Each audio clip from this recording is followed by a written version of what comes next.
A magnitude 3.5 earthquake occurred.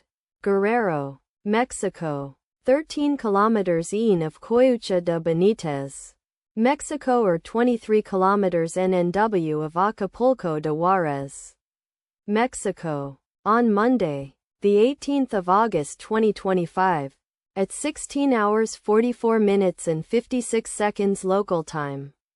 The quake had a depth of 6 kilometers and was not felt, or at least not reported so. Data source from EMSC. Did you feel it? Let us pray. May the earthquake that occurred not affect our brothers and sisters there. May the earthquake not happen again. And may God protect everyone. Amen.